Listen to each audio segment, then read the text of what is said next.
صلوا على هذا النبي الهاشمي المطلبي أحمد زكي النسبي بل وصفه في الكتب صلوا على هذا النبي الهاشمي المطلبي أحمد زكي النسبي.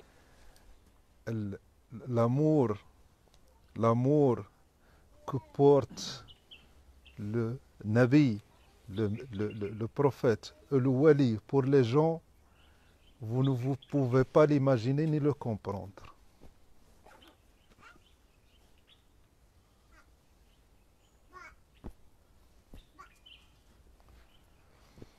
Vous ne pourrez pas comprendre ce que ressent un wali pour les hommes. Alors pour ses frères ou pour les gens qu'il connaît, ça c'est au-dessus de notre compréhension. Je vous ai raconté une histoire une fois, je ne sais pas si je vous l'avais raconté, où Sidna Sheikh était avec son cheikh dans le pèlerinage à la Mecque. Je vous l'ai raconté? Hein? Le cheikh Sidna, il était avec son cheikh à la Mecque. Et c'était tout un groupe. Un soir, ils ont dîné. Et Cheikh Rajab, c'est lui qui a tout fait, la vaisselle, et qui a tout rangé. Tout le monde est rentré dormir. Et Cheikh Rajab, il a passé toute la soirée, la fin de la soirée, à ranger, à faire la vaisselle. Et quand il a terminé, il était vraiment fatigué parce qu'ils étaient nombreux, il y avait beaucoup à faire. Et Cheikh Rajab, c'est lui qui était dans le service. Et quand il a terminé, Cheikh, il a dit maintenant, si je monte dans la chambre et que je m'endors, je suis tellement fatigué que je ne pourrais peut-être pas me réveiller pour aller faire tahajjud, la prière avec Cheikh, mon Cheikh. Alors il a une astuce. Pour accéder aux chambres, il fallait passer par des escaliers.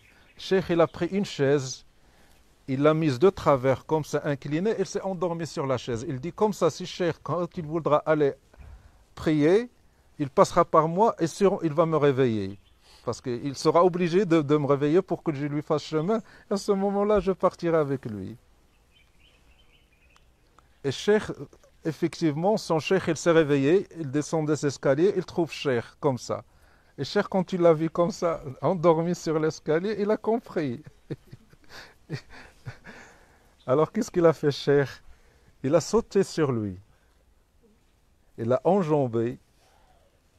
Et après, il a pris le chapelet, il a commencé à le chatouiller.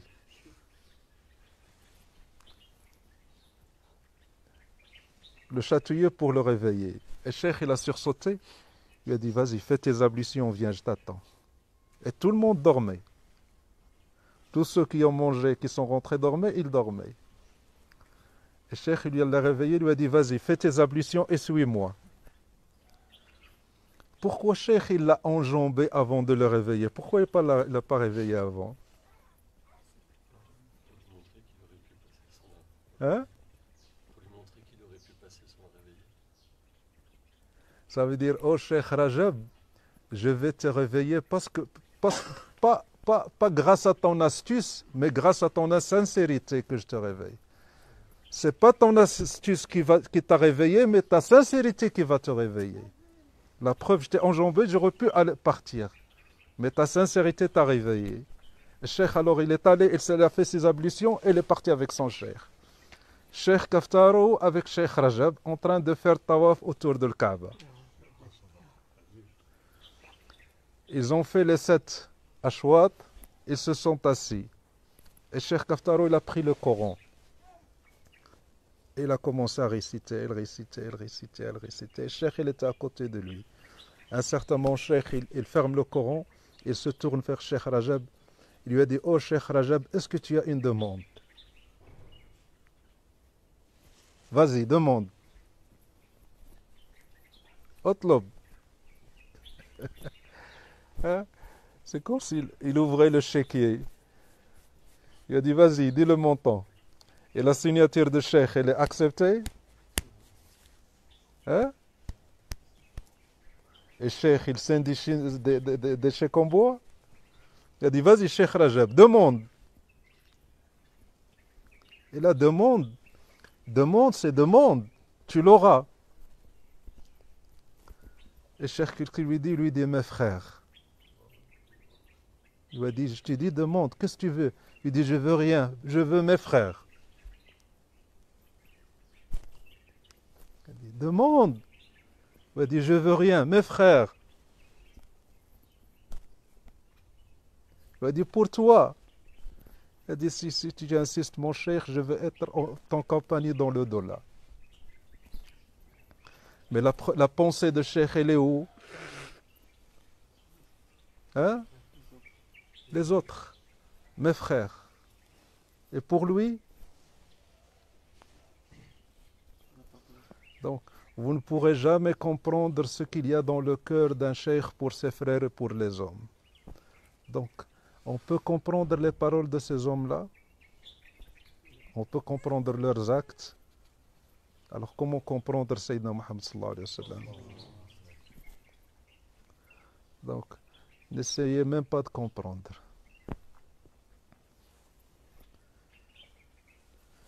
La ilaha illallah.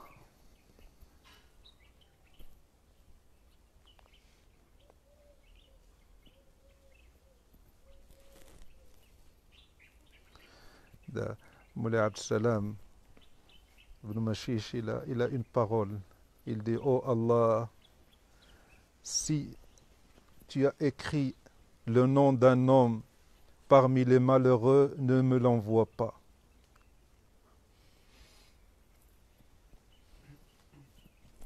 Pourquoi? Hein? Pardon? Ça veut dire que si tu as écrit le nom d'un homme parmi les malheureux, définitif, ça y est, c'est un malheureux, c'est un homme d'enfer. Moulay Abd Salam, il dit à Allah, s'il y a quelqu'un que tu as écrit parmi les hommes d'enfer, ne me l'envoie pas. Il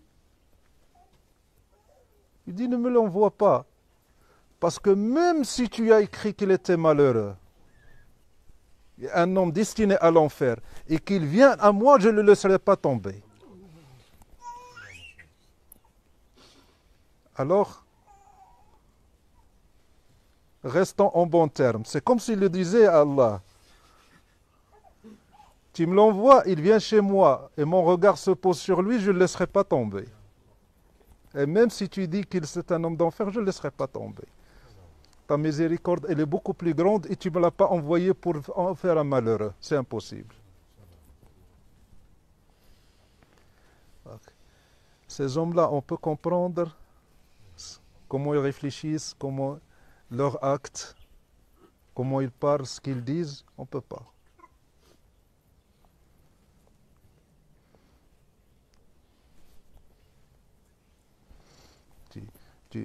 Tu te ramènes avec ta hache de bûcheron et tu veux tailler les perles précieuses. Qu'est-ce que tu vas en faire?